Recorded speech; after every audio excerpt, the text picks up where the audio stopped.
Can you talk a little bit about the production you're getting out of your bench? It seemed pretty decisive tonight.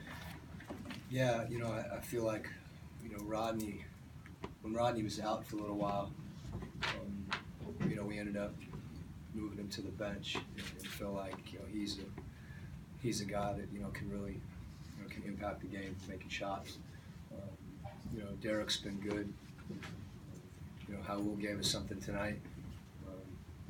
Obviously, Joe Johnson. So I'm probably forgetting somebody because our team's changed around a bit. But we've got a lot of guys that are coming off the bench that have been starters. I don't think, for me, I'm not really differentiating who's coming off the bench and who's starting the game.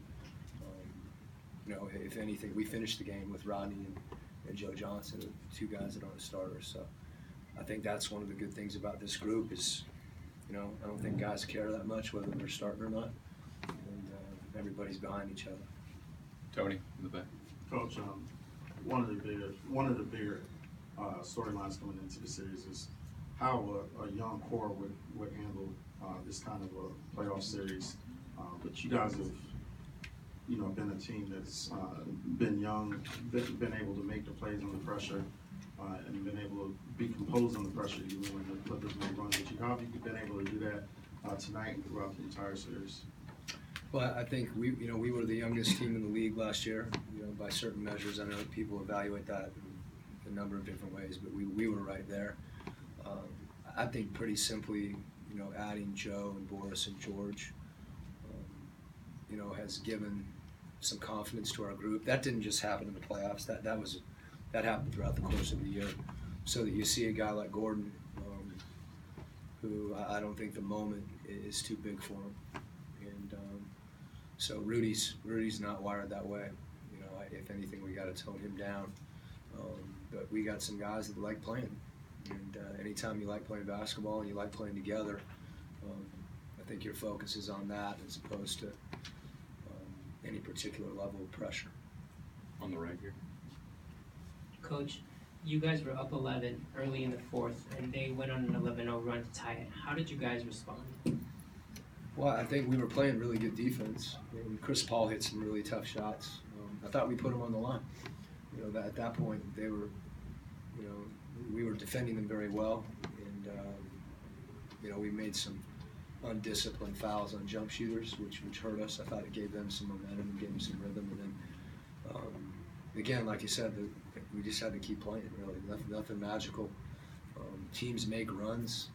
We talked about it. That's, whether it's an 11-0 or a 13-2 or 9-2 or whatever it is, that's going to happen. So I think that, it's more about how you respond to it. And we responded pretty well. Far back. When you have a 3-2 lead and you're playing at home in Game 6, how excellent a position is that for your team?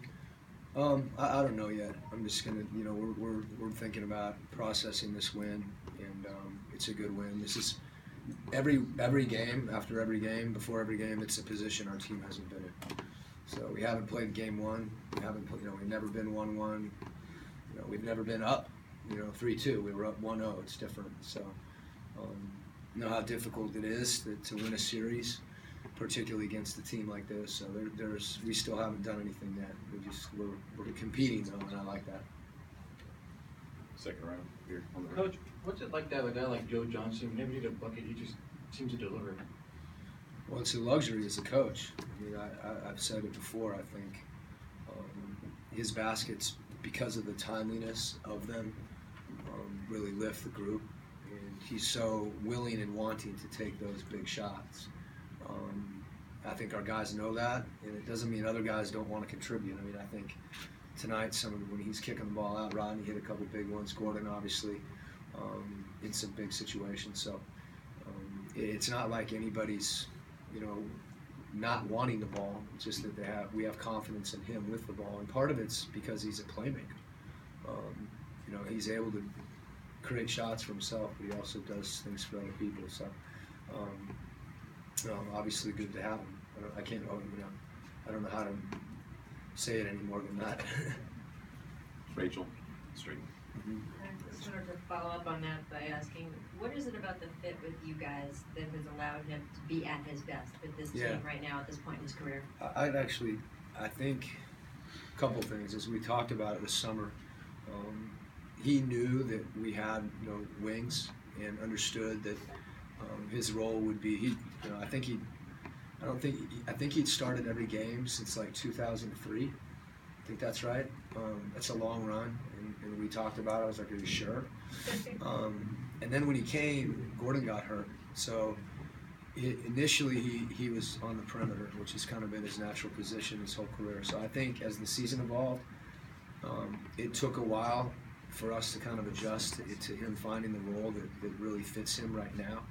So we basically got a two guard that's playing, quote unquote power forward. So I think he's able to defend bigger guys. That's something we've kind of figured out, and then that allows him just to be a playmaker.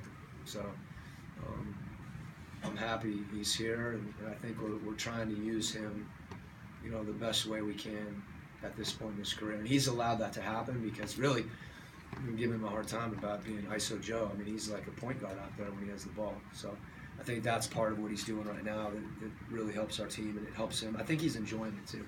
I think it's working. Yeah, we'll take it. Kevin, one last question. You guys would, for significant stretches with no conventional point guard, what are the considerations you have when you're making that decision? Well, we've played a lot of different lineups, because we've had, we have 4 point guards in our roster. There was a point where, I think 2 or 3 of them were hurt. So we've used Joe Ingles at that position. I think I'm confident in our wings ball handling ability. And then when you put Joe Johnson on the floor also, you've got 4 guys. If it's Rodney, Gordon, Joe Ingles, and Joe, there's no pure point guard. And you worry a little bit about guys getting pressured, but hopefully they can just share it, and it makes us pretty good defensively at times. Felt like Howell did a great job tonight, but we still wanted to use that lineup, and particularly George Hill looked fatigued to me tonight at certain points, so we're trying to give him a little bit of rest. And, it's always a little nerve-wracking for me to do it, but our guys have confidence in it, so usually I just go with it. Thanks, Coach.